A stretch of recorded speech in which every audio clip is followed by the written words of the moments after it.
नमस्कार, मेरा नाम फ़रीद कमालुद्दीन शेख है। मेरी कंपनी का नाम gold finger establishment private limited है।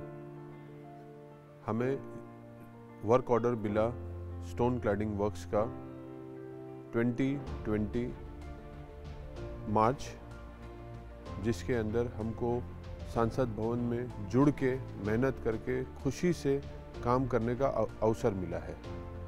ये काम हमने सबसे पहले वर्क ऑर्डर मिलने के तुरंत ही हमने पत्थर का जो सिलेक्शन था, जो बेस्ट क्वालिटी पत्थर को हमको लाके यहाँ पे इस्तेमाल करना था, हमने पहले उसके ऊपर ध्यान दिया।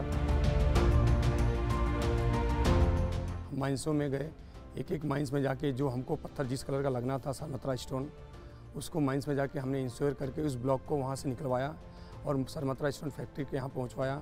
वहाँ से उसमें भी हमने अलग से सॉर्टिंग किया कि जो हमारे काम का था हमने उसको सेलेक्ट किया, जो हमारे काम का नहीं उसको साइड करके उसको हमने उसमें L corner, round column, octane column जो बनने थे उदयपुर, हमने उदयपुर फैक्ट्री में भिजवाया और उदयपुर फैक्ट्री के अंदर स्पेशल मशीन इसके लिए लगी। साइड पे पत्थर आ गया। साइड पे पत्थर आने के बाद चैलेंज स्टार्ट होता है यहाँ से कि हर एक पत्थर को उसके रिक्वायरमेंट के हिसाब से हमारे टीम तक पहुँचाना, वो कब कितने क्वांटिटी में कैसे पहुँचेगा, कैसे लगेगा, ड्राइंग के हिसाब से लग रहे हैं कि नहीं लग रहे, ये इंश्योर करना मेरे काम था। पत्थर Makrana marble, Sarmathura, Dholpur sandstone, red stone, beige stone, सबको एक प्रॉपर तरीके से क्वांटिटी चेक करना। मकराना मार्बल फ्लोरिंग वर्क में ये शेप की साइज, ये बहुत ही खास पत्थर है। सेंटर फेयर एरिया में मैंने मकराना मार्बल का काम देखा। मेरा ये काम था कि यहाँ पर कि ये जो स्टोन जो लगे हैं ये एज पर ड्राइंग के हिसाब से जो फ्रेम लगे हुए हैं एज पर ड्राइंग के हिसाब से जैसे हमें पिक्चर में मिला था एग्जैक्ट वैसे दिखे। मुझे गोल्ड फिंगर की तरफ से जितने भी सेंटर फॉर एरिया में क्लैडिंग के वर्क थे वो मुझे दिए गए, पूरे रिस्पॉन्सिबिलिटी से ये वर्क को कंप्लीट करने के लिए। देन जब मैं इस वर्क को कराने के लिए अपनी टीम के साथ इस एरिया में प्रेजेंट हुई, तब मुझे लगा कि नहीं, ये मुझे बहुत बड़ी जिम्मेदारी है और मुझे पूरे लगने के साथ इसे कंप्लीट करने हैं। फिर मैंने अपने टीम को अच्छे से लीड करने के साथ मैंने टाइम टू टाइम हर एक वर्क का एक टाइम पीरियड मैंने पर्टिकुलर सेट किया, देन उसके साथ मैंने उसको प्रेजेंट किया। और ये काफ़ी गर्व की बात होती है कि इतने बड़े संसद भवन को बनाने में और इस एरिया को मेरे योगदान रहे इस एरिया में। ये पत्थर हम 7-8 आदमी लेके आए हैं, अच्छे से सफाई करके सीलर्स लगा के मजबूती से लगाया है। इसमें कोई दिक्कत नहीं और अपने मन से लगाया है कि कभी गिरने के नतीजे में नहीं है। इसमें कितना ही लोड दिया जाए फिर भी कुछ नहीं होगा, इसका बहुत मजबूत है। जो नीचे वाइट मार्बल लगा है, पहले नीचे क्लीनिंग किया था, जैसे मान लो कोई भी कचरा हो तो उसके लिए पहले सफाई करने के बाद पानी से पहले मतलब उसको धुलाई किया, फिर अपना पत्थर आया उसको साफ़ किया क्लीनिंग करने के बाद में, फिर उसमें सीलर मारे 2 कोट। उसके बाद में जो अपना मसाला है, केमिकल है, उसको बढ़िया मशीन से मिलाया। मशीन से मिलाने के बाद में उसको नीचे मतलब लेवल किया। लेवल करने के बाद में पत्थर को उसको चेक करवाया, अपना पत्थर ठीक है या नहीं है। उन्होंने बोला ठीक है, सबको चेकिंग करवा के फिर उसको मतलब फिट किया। फिट करने के बाद में वो 12 घंटे में सूखता है। 12 घंटे में होने के बाद में फिर उसको चेक करवाया। जब उन्होंने पास किया उसके बाद वो क्लियर हुआ। यहाँ पे बहुत हैवी स्टोन थे, उसको लेकर के ऊपर लेकर के लगाना बहुत ज़्यादा टफ था। तो उसमें हम लोग ज़्यादातर इंश्योर करते थे कि किसी को कोई तकलीफ़ ना हो। वो स्टोन ऊपर से फॉल भी हो सकते हैं, गिर भी सकते हैं, तो इसके लिए हम लोग नीचे पूरा इंश्योर करके और ऊपर स्टोन उठाते थे। और सेफ्टी का यहाँ पे प्रॉपर ध्यान रखा गया। हमारी भी टीम ने बहुत मदद की। हमारी जो हमारे वर्कर थे वो लोग भी बहुत अच्छे से हमारी बातों को समझे और सेफ्टी में रहे। और मुझे बहुत खुशी है कि मुझे ये पार्लियामेंट प्रोजेक्ट पे काम करने को मिला। हमारी टीम ने बखूबी इसको बहुत अच्छे से, बहुत मेहनत से, हमारे हर टीम ने हर एरिया वाइज ने सेंटर फॉर एरिया कॉन्स्टिट्यूशन के लिए और अपने Raisina road, old parliament side, red cross side अच्छे से उस काम को पूरा किया। और सब स्टाफ ने, सब वर्कर भाई लोग ने अच्छे से मेहनत करके इसको एक दूसरे से मिलजुल के अच्छे से काम समय पूरा करके दिया। और मुझे गर्व होता है कि नए संसद भवन को इस काम को पूरा करने के लिए मैंने मेरी कुछ योगदान दिया। दिन रात करके मेहनत करके इसको हमने पूरा करवाने के लिए एक चैलेंज के रूप में इसको स्वीकार किया। आज हमारे लिए, हमारी कंपनी के लिए बहुत गर्व की बात है कि सांसद भवन जैसे प्रोजेक्ट में, प्रेस्टिजियस प्रोजेक्ट के अंदर हमको मौका मिला। हमने इसको बखूबी इसको निभाया और आज हमारे रूह से हमको खुशी है कि हमने ऐसा काम किया है।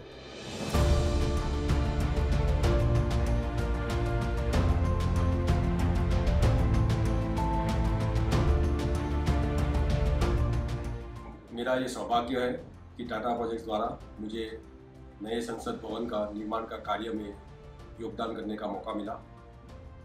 मेरा टाटा प्रोजेक्ट्स में जिम्मेदारी है सही मटेरियल साइट को पहुंचाना, सही स्किल लेबर्स वर्कर्स को साइट पे पहुंचाना, सही कॉन्ट्रैक्टर्स को ढूंढना। ये जब कार्य हमने स्टार्ट किया पार्लियामेंट बनाने का, उस समय हमारे ध्यान में एक चीज़ हमने पक्की रखी और वो था आत्मनिर्भर भारत, मेक इन इंडिया।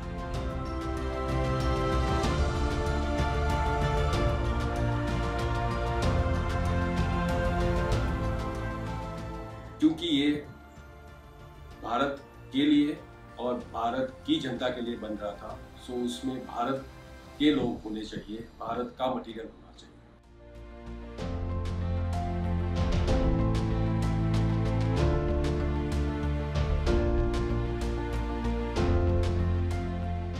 जिस टाइम फ्रेम में ये कार्य करना था, उसमें उस क्वांटिटी का स्टोन लाना, जो बिल्डिंग्स होती है इनके जो कॉर्नर्स होते हैं, जनरली हम जो स्टोन्स लगाते हैं वो हम 2 पीस में लगाते हैं। ये बिल्डिंग के कार्य में हमें संसद भवन में एक पत्थर में से काट के उसको एक ही स्टोन का पीस लगना है जहाँ भी कॉर्नर्स है, और ऐसे बहुत सारे कॉर्नर्स थे। हमने इस काम के लिए जो श्रेष्ठ वेंडर है और श्रेष्ठ माइंस है, जहाँ उच्चतम क्वालिटी का मटेरियल है और उसके जो प्रोसेसिंग्स है जो काटने के लिए, उसके कई सारे फैक्ट्रीज जिसकी हमने पूरी उनकी गुणवत्ता का एनालिसिस किया। और ये बहुत बारीक प्लानिंग होता है, बिकॉज आप जब कुछ लगा रहे हो तो साइड से एक मेजरमेंट जाता है, उधर से आपको ब्लॉक सिलेक्ट करने पड़ते हैं, वो ब्लॉक माइंस में से कटवा के आपको ये अलग अलग फैक्ट्री में भेजना है और वहाँ से वो शेप में लेके उसको प्रॉपर ट्रीटमेंट करके पैकिंग करके आपको साइट पे डिलीवर करना है। और ये प्रोजेक्ट में जब जो ये कार्य था उसमें हमारे पास जस्ट इन टाइम उसी समय, क्योंकि हम इतना मटेरियल स्टोर नहीं कर सकते थे, तो हर एक चीज़ को बहुत मेटिकुलसली प्लान हुआ। बहुत सारे प्लान A, B, C सभी हमने इस पे यूज़ किए कि जिसकी वजह से आज हम ये समय में ख़त्म कर सकें। हमने इस कार्य के लिए गोल्डफिंगर को ये जिम्मेदारी दी थी, और जो काफ़ी सारे काम हिंदुस्तान में करते हैं स्टोन के, और उन्होंने बाकायदा बहुत सही तरह से ये समय पे और सही क्वालिटी के साथ काम करके दिया।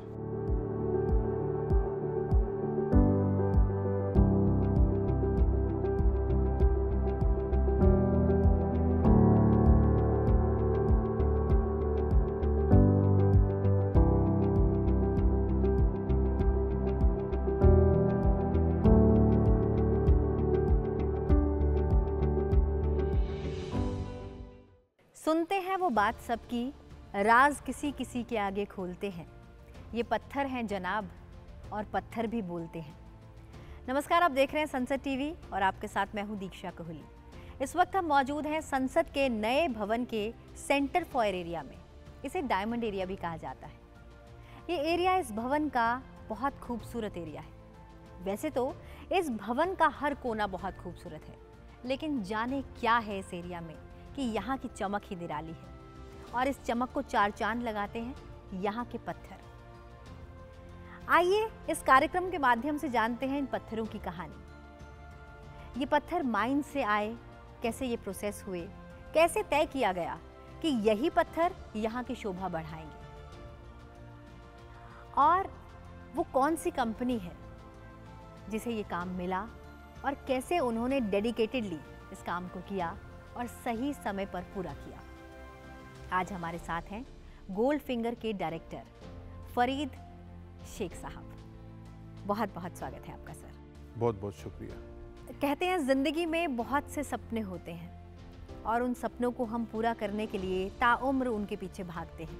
लेकिन ज़िंदगी का एक मकसद होता है कि हम ज़िंदगी में कुछ बड़ा तो ज़रूर करेंगे, लेकिन जब बात देश की हो और देश के लिए कुछ करने का मौका हो तो हम सबसे पहले अपने कदम आगे बढ़ाते हैं, क्योंकि कंट्री फर्स्ट। ऐसे में जब लोकतंत्र का नया मंदिर, उसका निर्माण कार्य शुरू हुआ और आपको मौका मिला कि आप इसमें अपना कंट्रीब्यूशन देंगे, 6 पुश्तों से लगातार आप पत्थरों की भाषा समझ रहे हैं, और जब आपको ये काम मिला तो कैसी फीलिंग आई, कैसे शुरू हुआ ये काम, क्या है इसके पीछे की कहानी? बहुत बहुत शुक्रिया, आपने हमको मौका दिया इस चीज़ के लिए। ये जो पत्थर है, ये पत्थर सिर्फ बोलता नहीं है, ये पत्थर सुनता भी है और ये पत्थर महकता भी है।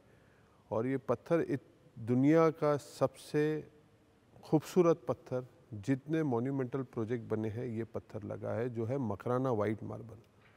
ये प्रोजेक्ट जब हमारे पास आया था तो हमने एक दिल में सोचा कि बहुत तो काम कर चुके, कुछ ऐसा काम कर दे कि जिसके लिए पुश्ते याद रखे कि कुछ काम ऐसा किया था।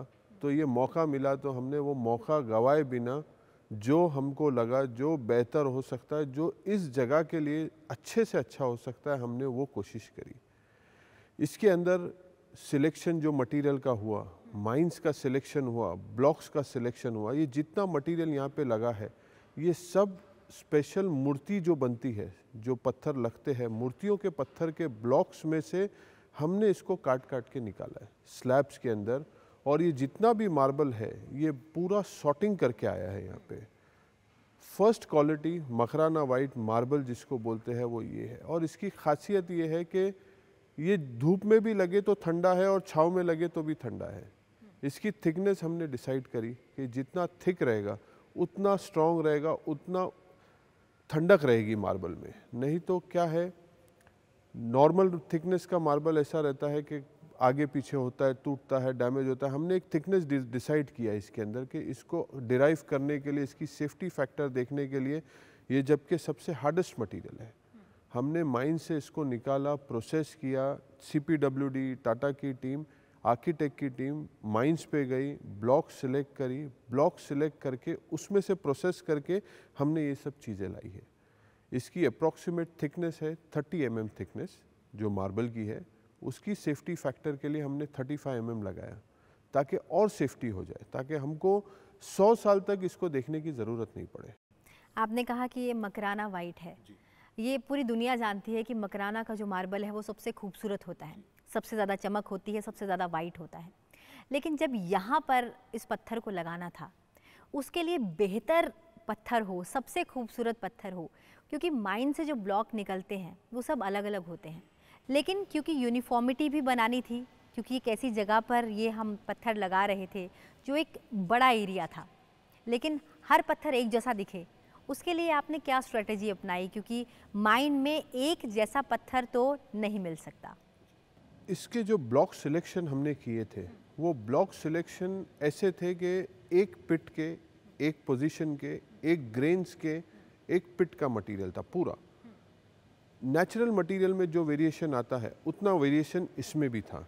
हमने ब्लॉक की क्वांटिटी, जितना हमको तकरीबन यहाँ पे 10,000 स्क्वायर फीट मटेरियल लग रहा है, हमने उसके लिए मटेरियल की माइनिंग करा है तकरीबन 20,000 स्क्वायर फीट, ताकि हमको जो हमारा सिलेक्टेड क्वालिटी है और क्वांटिटी है वो हमको मिले। हमने उसके लिए मटेरियल के ब्लॉक सिलेक्ट किए। यहाँ से CPWD की टीम, टाटा प्रोजेक्ट्स की टीम एंड आर्किटेक्ट की HCP की टीम साथ में वहाँ पे गई। वहाँ पे उन्होंने ब्लॉक की सॉर्टिंग की पहले। ये ऐसा नहीं है कि पूरा मटेरियल जैसा माइन से निकला है वैसा है, ये माइंस के अंदर ब्लॉक्स निकालने के बाद सॉर्टिंग किया गया। 20,000 स्क्वायर फीट का मटेरियल निकाला गया, जिसको हमने कटिंग कराया, प्रोसेस कराया, उसको बाद में उदयपुर भेजा गया। उदयपुर जाने के बाद वहाँ पे जब पॉलिशिंग हुआ, पॉलिश होने के बाद जो वेरिएशन आया उसको भी सॉर्टिंग किया गया। तो वो जो 20,000 फुट था वो आ गया 10,000 स्क्वायर फीट पे, जो हमको एक्सेस, जो क्वांटिटी एग्जैक्ट चाहिए थी। हमने वो हिसाब से इसकी प्लानिंग करी, क्योंकि हमको पता था कि वेरिएशंस तो है, बीइंग अ नेचुरल मटेरियल जो वेरिएशन आएगा, और इसमें जितना वेरिएशन लगा है अगर आप देखेंगे तो वही इसकी खूबसूरती। बिल्कुल, अगर वेरिएशन की जैसे कि आपने बात की, अगर हम इस पत्थर को देखते हैं, इस फ्लोरिंग को देखते हैं, तो ज़्यादातर हम देखते हैं कि ये ट्रायंगुलर शेप में कट है और आपने इसे ब्रास फ्रेमिंग के बीच में लेइंग की है और साथ ही इसके बीच में हम हेक्सागन के जो छोटे छोटे पीसीज हैं वो इसकी खूबसूरती को और बढ़ाते हैं। तो कुल मिला के अगर इस पूरे प्रोसेस को समझा जाए तो आपने इसमें कितने मैन पावर को यूज़ किया, कैसे इसकी कटिंग की गई और ये जो छोटे हेक्सागन पीसीज हैं इसके लिए किन मशीनों का प्रयोग किया, क्या इनका साइज़ है, और साथ ही अगर मैं ये कहूँ कि ये जो फ्रेम के अंदर फिट किया गया है तो इसमें कितने चैलेंजेस आए? प्रोसेस को लेके और यहाँ तक आने के अंदर every step was a challenge और हर स्टेप एक लर्निंग रहा। हमको एक्सपीरियंस भी है from our forefathers, we have this experience, लेकिन हर प्रोजेक्ट एक चैलेंजिंग रहता है और सांसद भवन नया पार्लियामेंट होने के वजह से वो प्रेशर हमारे ऊपर ज़्यादा था, डबल था। हमने इसका जो कटिंग प्रोसेस किया, वाटर जेट मशीन्स के ऊपर पूरा मार्बल को कट किया, CNC मशीन्स के ऊपर पूरा ब्रास प्रोसेस कराया। सॉर्टिंग सिलेक्शन की टीम थी जो तकरीबन 1 महीना 1.5 महीना उदयपुर में फैक्ट्री पे स्टेशन थी, वहीं पे लॉट सिलेक्शन होता था। उसी दरमियान CPWD, HCP, टाटा की टीम कंटिन्यूस विजिट करती थी फॉर इंस्पेक्शन के अपनी तरफ से साइड पे आने से पहले ये 100% सेफ हो जाए मटेरियल। उस तरीके से मटेरियल हमने साइड पे डिलीवर किया। तकरीबन हमको 4 महीने लगे माइन से ब्लॉक निकाल के यहाँ पे लाके कंप्लीट करने में हमको तकरीबन 4 महीने लगे, जिसके अंदर 50 आदमी उदयपुर में काम कर रहे थे कंटिन्यूस, जो मार्बल कटिंग, वाटर जेट के ऊपर CNC मशीन्स पे काम करना। उसके साथ में 15 आदमी हमारे मुंबई में काम कर रहे थे जो ब्रास पूरा प्रोसेस कर रहे थे, क्योंकि हर ब्रास का जो देखेंगे आप, ये जो डिग्ली देख रहे हो, ये हर एक पीस है, एक सिंगल पीस है और हर एक पीस का जो डिटेलिंग है वो हर बहुत कॉम्प्लिकेटेड है, उसको बिठाना, उसको करना। इसके लिए हमने क्या किया, पहले फ्लोर लगाया, पूरा फ्लोर लगा के स्टार्ट किया। फ्लोर लगाने के बाद हमने ब्रास इंसर्ट चालू किया, क्योंकि हमारे जितने पत्थर थे सब मशीन प्रोसेस थे, तो जितना भी प्रोसेसिंग था उसके अंदर कोई वेरिएशन नहीं आया था और जितना भी है उसको हमने कंट्रोल करके गए थे। जो रिजेक्शन था हमने वहीं पे रख दिया, यहाँ तक आने भी नहीं दिया कि साइड का कंस्ट्रेंट नहीं हो, तो हमने उसको कंट्रोल करके यहाँ पे लेके आया। तो हमारे आने के बाद लगाने में हमको साइड पे एक ज़रा भी दिक्कत नहीं आई। ये जो पूरा माइन से लेकर यहाँ तक लाने का आपने प्रोसेस बताया, आपने पूरी फिटिंग बताई, अब मैं इस पत्थर की क्वालिटी के बारे में जानना चाहती हूँ। आमूमन हम ऐसा कहते हैं कि माइन में हम जितना नीचे जाते हैं पत्थर उतना और अच्छा होता है, या उसके रंग का फ़र्क होता है, या वो और लाइट होता चला जाता है। क्या ऐसा है? अगर ऐसा है तो आपने माइन में कितनी नीचे जाकर इन ब्लॉक्स को चूज़ किया? और दूसरा, अगर मैं इसकी चमक की बात करूं तो क्योंकि वैसे तो ये नेचुरली वाइट है, लेकिन क्योंकि इसकी चमक बरकरार रहे तो ये किस प्रोसेस से होकर गुजरा? ये जो मार्बल है तकरीबन 200 फुट ग्राउंड लेवल के नीचे से आया है और आपने सही कहा, जितना नीचे जाते हैं पत्थर उतना साफ़ और क्लियर मिलता है। और मकराना वाइट की खासियत है कि आप 200 फुट 150 फुट जितना भी नीचे जाएंगे मटेरियल सेम है, क्योंकि ये हमारी खुद की माइन से आया हुआ है, ये हमारी खुद की फैमिली की माइंस है। ऐसा नहीं है कि कुछ प्रोक्योर किया, ये हमारी खुद की माइंस है, जहाँ से ये पत्थरों को हमने सिलेक्ट किया और यहाँ तक लेके आया। उसके साथ में जो सिलेक्शन का प्रोसेस चला बहुत कठिन था, जो एक जिम्मेदारी भी थी, और ऐसा था कि 140 करोड़ लोग हमारी तरफ देख रहे हैं कि हमने ये क्या किया है। तो हमने कोशिश किया कि हमारी तरफ से एक भी स्टोन अनटर्न नहीं रहना चाहिए। हमने पूरी कोशिश किया है और ऊपर वाले के शुक्र है, यहाँ के हमारे जो HCP, टाटा और CPWD का सपोर्ट था कि हम लोग ने ये काम यहाँ तक अंजाम तक पहुँचाया है। बिल्कुल सर, वक्त की आपने बात की कि टाइम के तहत आपको काम करना था, एक डेडलाइन के तहत आपको काम करना था। क्योंकि वक्त का जिक्र हुआ है तो कैसे भूल सकते हैं हम पेंडुलम एरिया को, कि आपने वक्त को ही यहाँ पर ला दिया। मुझे लगता है आज से पहले आपने ऐसा काम तो कभी नहीं किया होगा, क्योंकि पत्थरों का हम काम करते रहे, पत्थरों की हमने लेइंग की, क्लैडिंग की, बहुत कुछ किया, फ्लोरिंग की। हाँ ठीक है, हम मानते हैं कि मेटल के बीच में भी आपने पत्थरों का काम किया होगा, लेकिन इससे पहले आपने कभी पेंडुलम नहीं क्रिएट किया होगा, और वो भी इस तरह का पेंडुलम जो हमारी प्राचीन सभ्यता संस्कृति को दर्शाता हो, वो कितना बड़ा चैलेंज था बनाना, और उसके लिए आपने किस स्ट्रैटेजी को अपनाया, कितने लोग उसमें इन्वॉल्व रहे? जी, ये जो पेंडुलियम है, आर्किटेक्ट का एक कंसेप्ट था कि पेंडुलियम बनाना है यहाँ पे। हमने पूरी कोशिश करी कि इसको अचीव करने के लिए पहले तो हमने ये इंजीनियरिंग करी कि इसका जो शेप और डायमेंशन है उसको हम कितने थिकनेस के मार्बल के अंदर डिराइव कर सकते हैं। ओरिजिनली इसकी थिकनेस थी 50 mm, लेकिन हमने इसको समझा कि 50 mm में इतने स्लोप्स, इतने शेप्स, इतने पैटर्न बनने से ये हो सकता है वीक हो जाएगा। तो हमने आर्किटेक्ट के पास, CPWD के पास और टाटा के पास रिक्वेस्ट किया कि सर हमको इसकी थिकनेस बढ़ानी पड़ेगी। जो उनको जस्टिफाइड लगी, उसके वजह से उसकी थिकनेस 50 mm से बढ़ के 75 mm की हुई। 75 mm थिक मार्बल को हमने शेप में, प्रोफाइल में बना के तैयार किया, जिसके लिए तकरीबन 20 दिन HCP, CPWD और हमारी टीम, टाटा की टीम उदयपुर में फैक्ट्री पे स्टेशन थी, सिर्फ इसका शेप एंड प्रोफाइल देखने के लिए। जो प्रोसेस हो रहा था, एक तो ये था कि प्रोसेस है, और एक है प्रोसेस होने के बाद भी हर पत्थर अपना रंग बताता है और हर पत्थर अपना रंग बोलता है। सफ़ेद के अंदर आपको भी पता है कि सफ़ेद पत्थर, हर पत्थर अलग बात करता है। आप सफ़ेद कपड़ा भी ले लो तो भी वो अलग, हर सफ़ेद अलग अपनी बात करता है। तो उसको सिलेक्शन करने के लिए हमने स्टेशन रखा, वहाँ से हमने पूरा प्रोसेस करके ब्रास फिनिश करके यहाँ पे रेडी टू इंस्टॉल मार्बल लेके आया। और ये बहुत चैलेंजिंग जॉब था, लेकिन जो तरीके से बन के आया हुआ था, जो सफाई से बन के आया हुआ था, हमको इसको इंस्टॉल करने के लिए हार्डली 10 दिन लगे। सर, अगर मैं पेंडुलम की ही बात करूं तो लगभग इसमें कितने पत्थर लगे हैं? क्या ये सिंगल स्टोन पे है? क्योंकि दिखने में ऐसा ही लगता है कि ये सिंगल स्टोन है। नहीं मैम, लेकिन उन पत्थरों को जोड़ पाना, अगर ये अलग अलग पत्थर हैं, उन पत्थरों को जोड़ पाना और उसके बीच में ब्रास फिट करना, क्या ये एक ही जगह पे किया गया या इसे यहाँ पर लाकर इसे इंस्टॉल किया गया? मैडम, ये तकरीबन 300 पत्थर के पीसेज है। ये एक पेंडुलम के अंदर तकरीबन 300 से प्लस पीसेज है जो रेडियल पैटर्न में है, और हर सेंटर का जो पेंडुलम है उसका हर पत्थर अलग शेप का है। उसको डिराइव करने के लिए हमने स्ट्रैटेजी बनाई, जो स्लैब की साइजेस, जो मटेरियल का फिनिश, हमने उसको सॉर्टिंग किया कि किस पत्थर में कौन सी तरफ किस तरीके से निकलेगा। तो वो सॉर्टिंग करने के अंदर हमने एक एक पत्थर को सिलेक्ट करके लगाया, और हर एक पत्थर अगर आप गौर से देखेंगे तो सेंटर का जो पोर्शन है तकरीबन 200 पीस होंगे, वो 200 पीस एक भी मैच नहीं करता है, सब अलग पत्थर है और सब कट के आया और यहाँ पे लगा एक पीस में। क्या बात है सर। अब मैं बात करती हूँ सर मथुरा स्टोन की, और मैं स्पेसिफिकली बात करूँगी इन पिलर्स की जो इस डायमंड एरिया की शोभा को बढ़ाते हैं। लगभग 30 मीटर की ऊंचाई है, और इस 30 मीटर की ऊंचाई में कर्व शेप के पत्थर, उनकी क्लैडिंग करना यह आसान नहीं है।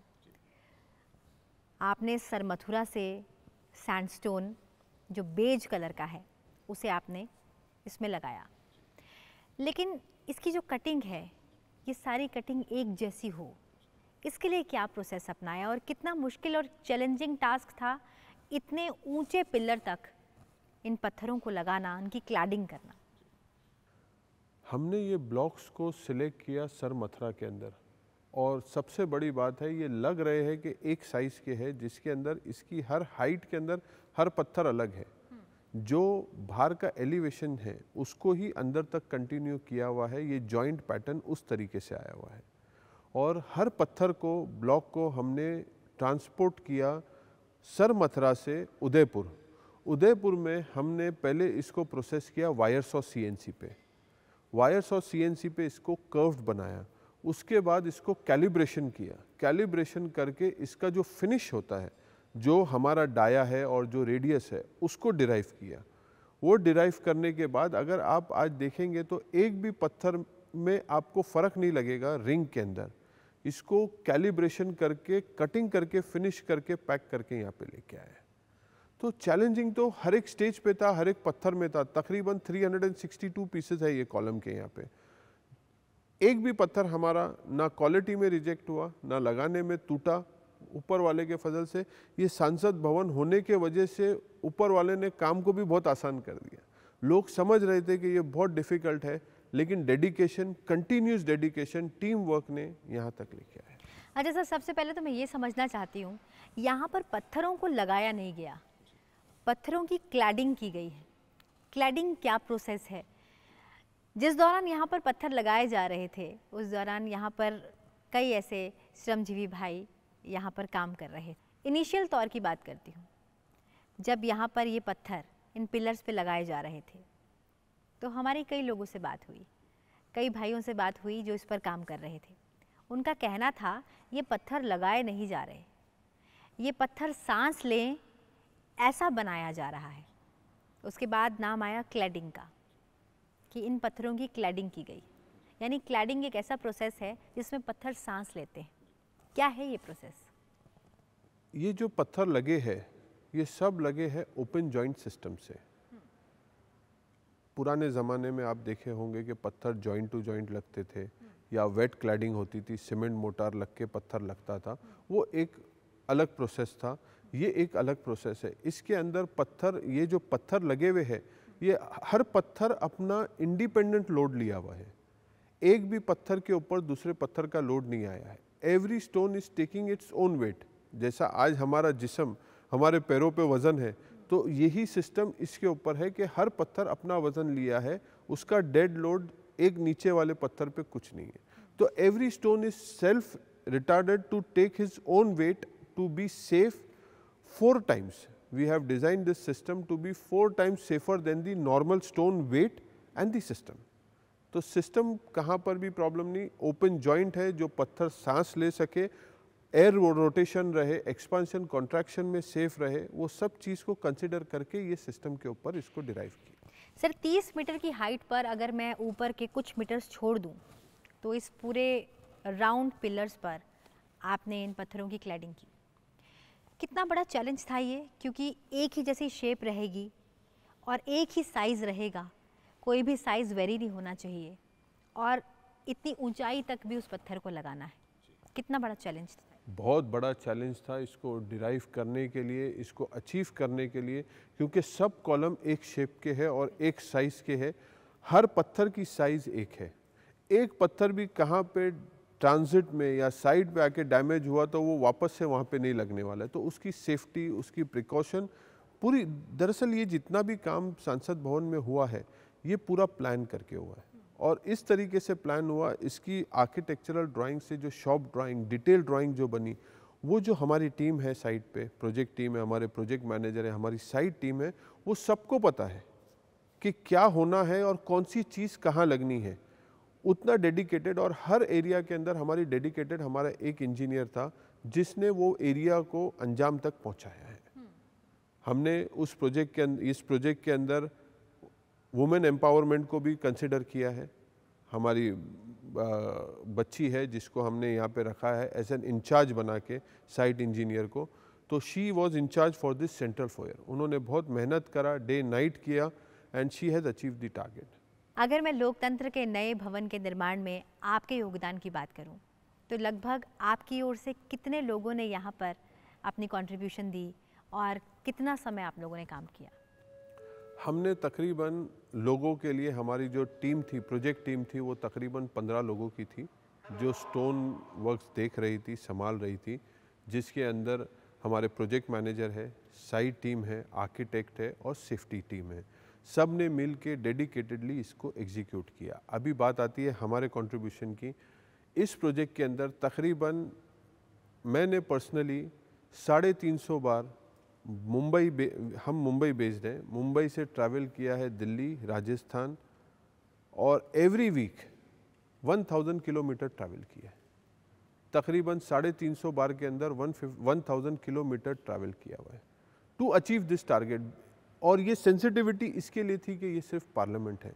ये हमारा था कि हमको इसके किसी भी तरीके से सक्सेसफुल करना है, और जो चैलेंजेस थे वो तो चैलेंजेस थे ही। वो चैलेंजेस को हमने चैलेंजेस नहीं समझा, हमने उसको एक हमारे प्रोजेक्ट के अंदर एक्सपीरियंस समझा कि ये भी एक एक्सपीरियंस है।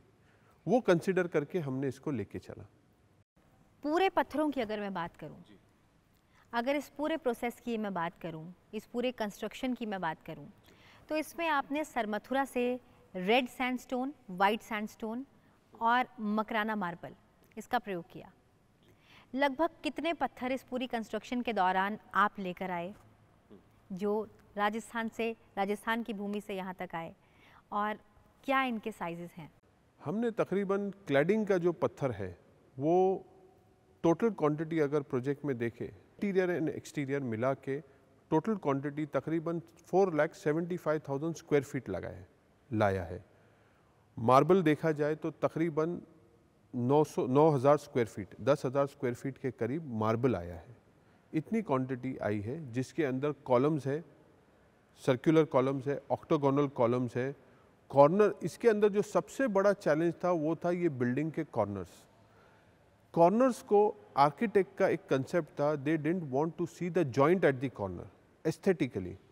तो हमने उसको अचीव करने के लिए तकरीबन 10 वायर सॉ मशीन राजस्थान में हायर करी कि 10 मशीन पे तकरीबन 9 महीने तक दूसरा कुछ भी काम नहीं हुआ, सिर्फ कॉर्नर्स बने।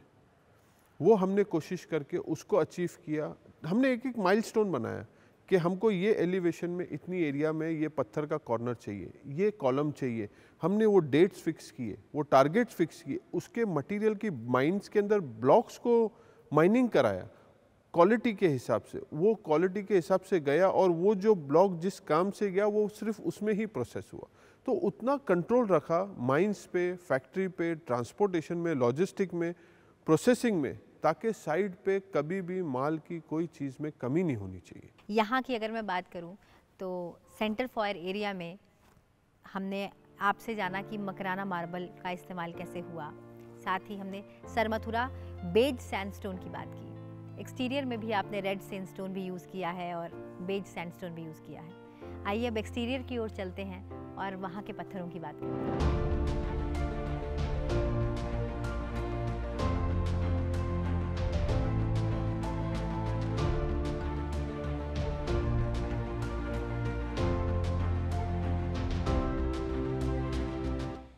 इंटीरियर के बाद हम एक्सटीरियर की तरफ आ गए हैं और अगर हम एक्सटीरियर में भवन को देखते हैं तो 80% काम आपने किया है, सैंडस्टोन्स की क्लैडिंग की गई है।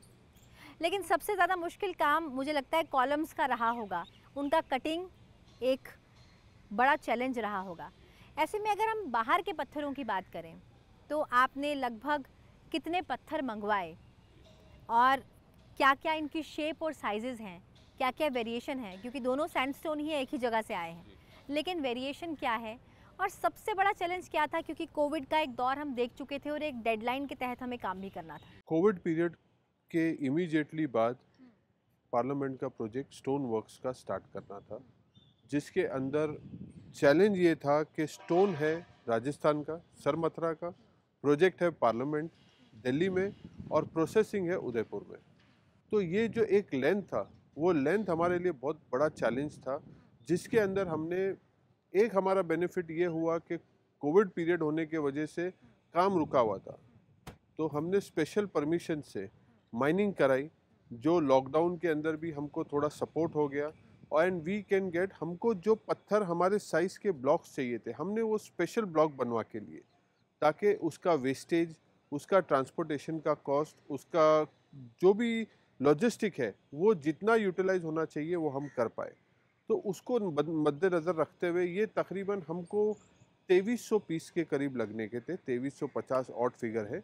एंड 82 कॉलम्स है, हर कॉलम पे 30 पीस लगते हैं। ऑक्टोगोनल शेप है एंड ये हॉलो कॉलम्स है, इट इज़ नॉट सॉलिड। बाहर से ऑक्टोगोनल है तो अंदर से भी ऑक्टोगोनल है। और ये बनने के लिए हमने तकरीबन 15 वायर 100 मशीन्स को कंटिन्यूसली फॉर 9 मंथ्स प्रोसेस कराया, तभी जाके बिफोर टाइम हमने कॉलम्स को साइट पे डिलीवर कर पाया। हर पत्थर का पीस तकरीबन 350 केजी है। 350 केजी का एक पीस लगाना, बन के राजस्थान से, उदयपुर से यहाँ तक पहुँचना और उसको उठा के लगाना एक बहुत बड़ा चैलेंजिंग टारगेट था। बट हमने उसके अंदर हमारी टीम को ट्रेन किया। वो ट्रेन टीम एक दिन के अंदर 20-20 कॉलम के पीस लगाते थे, तो उन लोग को उस तरीके से सेट कर दिया। लॉजिस्टिक मटेरियल साइट पे आने के बाद साइट पे इंस्टॉलेशन के लिए पास लेके जाके रख देना, वहाँ से उनको लगाने के लिए लिफ्टिंग शिफ्टिंग के लिए हमने बहुत रूट बनाया, जो एक प्रोटोकॉल से प्रोग्रेस बहुत अच्छा अचीव हो गया हमारा। तो before time we could able to complete that works. Sir, अगर मैं ऑक्टागोनल कॉलम की बात करूं तो बेसिकली अगर हम ये देखें कि 15 पत्थर इस तरफ और 15 उस तरफ, जैसा कि आपने बताया कि लगभग 30 पत्थर इसमें लगाए गए। हर पत्थर की अगर मैं वेट की बात करूं तो लगभग 300 किलो का एक पत्थर। कितना मुश्किल रहा उन पत्थरों को इस पर क्लैडिंग करना और उस पर लगाना? इसका सबसे बड़ा, हमने इसको लेबर ओरिएंटेड से ज़्यादा मशीन ओरिएंटेड को किया। From processing till installation. Processing भी वायर्स और CNC से बनाया, जो स्पेशल मशीन्स है। तकरीबन 15 मशीन हमने यूटिलाइज करी ये टोटल प्रोजेक्ट को एग्जीक्यूट करने के लिए। हमारे प्रोसेसर्स डे नाइट उसको एग्जीक्यूट करे, डे नाइट काम किया है और उसको यहाँ तक हमने पैक करके पहुँचाया। और जब उठा के लगाने की बात आई, जैसा मैंने आपको इससे पहले भी बताया, जो इंस्टॉलेशन है, इंस्टॉलेशन प्रोसेस हमने पहले से ही मैकेनिज्म बना के रखा था हर एलिमेंट का इंस्टॉलेशन का। तो इसका सबसे बड़ा बेनिफिट ये हुआ कि हर पत्थर अपना सेल्फ लोड ले रहा है। जैसा 300 किलो का पत्थर है, वो अपना ब्रैकेट पे सिस्टम के ऊपर खुद लगा हुआ है, उसका लोड नीचे दूसरे पत्थर पे है ही नहीं। तो every stone is independently hanged.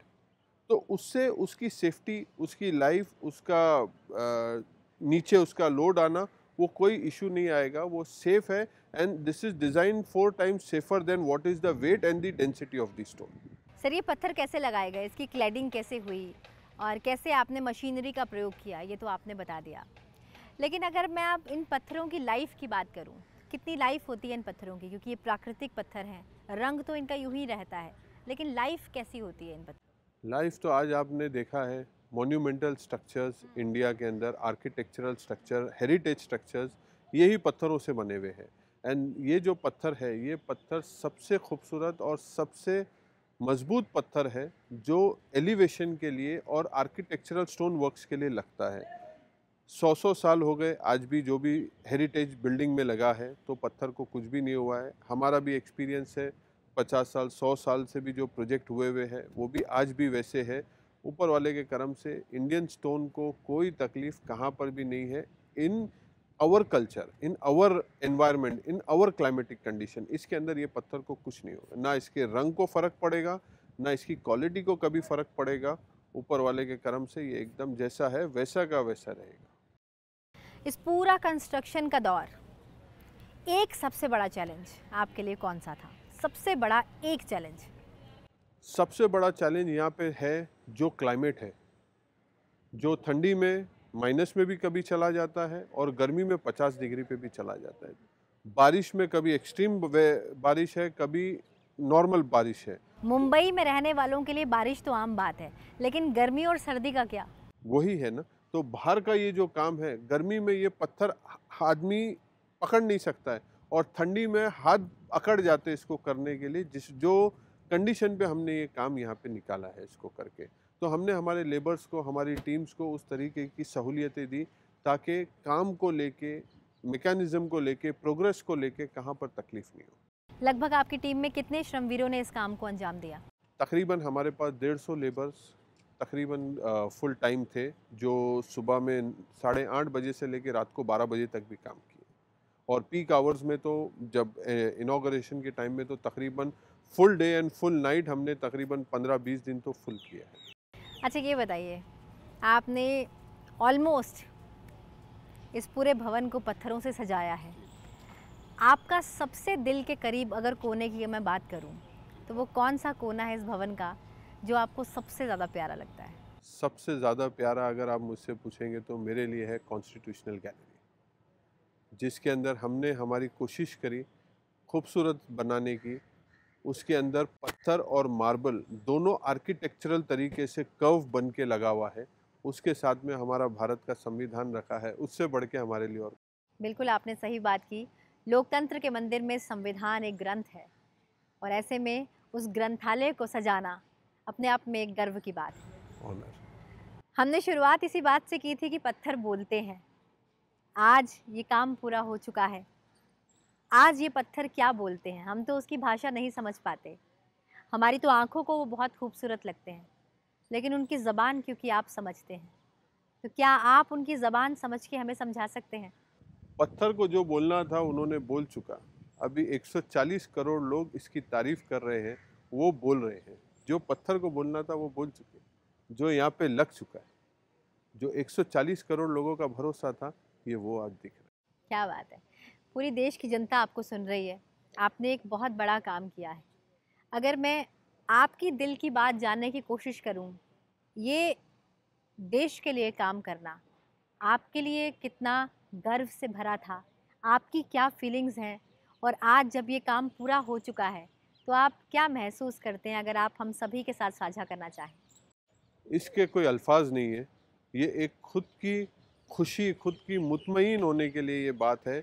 हमको किसको बताने की ज़रूरत नहीं है। जिसको मालूम है वो खुद देख के वो तारीफ़ कर रहा है और खुद एक ऑनर समझ के हमने इसको लेके चला है।